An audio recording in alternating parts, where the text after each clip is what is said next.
Hello, and I am back after 3 years.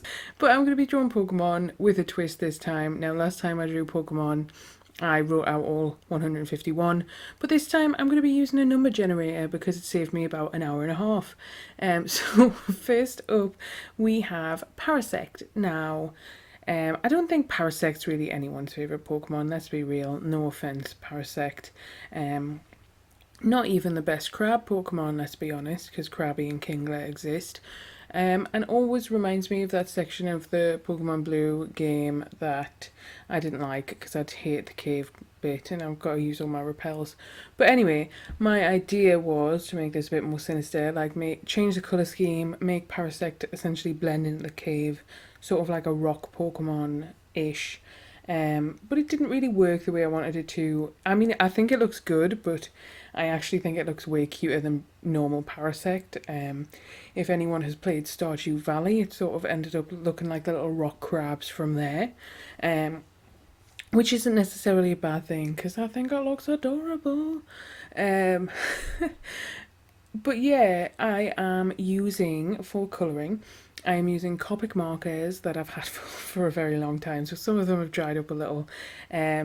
A few Ohuhu Markers, which I got recently and I really like. A white gel pen, classic. And just some Fineliners. So next up is Victory Bell. Now, Victory Bell was always one of my favourites, actually, partially because of the anime, you know, when James got a Victory Bell and it would just eat him at every opportunity. Like, when I was younger, that was my sense of humour completely. It still is, let's be real. So I love Victory Bell, and the design's already quite sinister. The design's already quite like menacing. Looks like a pitcher plant. If you don't know what that is, look it up. They're really cool.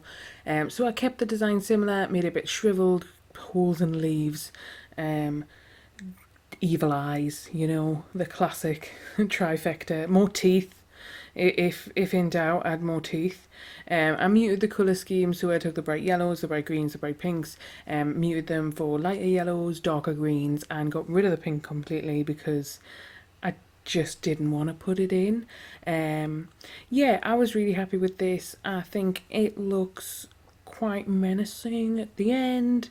And it is the only Pokemon that I drew that I actually always liked in a way. Because the other three, well, I mean, this one in particular, it's Liquiton. No one likes, well, actually, I did used to like Liquiton, but the older I get, the more I don't like the idea, because in the Pokemon universe, you have a lot of very young children that are like, oh, cute best friend, like, cuddle my Pikachu, like, but then Lickitung is so weird. It's just got like a giant tongue that goes to the ground, and it just makes me uncomfortable. I don't like it.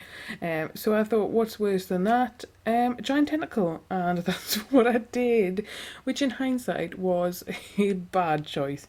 But I like the idea that Lickitung had been took over by some like Cthulhu type monster, and it was like now a zombie. So I gave some hollow eyes. And it was like drooling everywhere, because one thing about Lickitung, it should just be covered in drool. But I kept the colour scheme the same, apart from the tentacle, and I was really happy with the way it worked. I really like the colours and like how they sort of gradiate from the shadows. I think it looks, I was going to say adorable, but that says quite a lot about me that I can look at that and think it's adorable. But I was happy with it anyway, which brings us on to our last of the four today, which is Seaking. Now, the fish Pokemon typically aren't really my favourites. I would prefer Goldeen, but when you think fish and sinister, you think anglerfish, or at least I do. And the reference picture I used for an anglerfish, the jawline was so weird, like they shouldn't really exist, you know? So it took me a while to get it right, but it doesn't look like Seaking. It's the most different than the original design of all four. So because it was different on like first look on the outline, I kept the colour scheme exactly the same as Seaking and the markings and such, and that really helped to tie it all together again. So I ended up really loving this one. and it was nice. I had fun doing all 4 of them. I would definitely do some more in the future. If you enjoyed this, please let me know. Also let me know what you want to see, because hopefully it won't be another 3 years till I'm back. I know I used to do a lot of Disney, and I just got into some drawing challenges, which I would like to do again. So anyway, these are the 4 cursed Pokemon that I created today. Drop me a like if you enjoyed this video, and let me know what you want to see next time, which might be soon.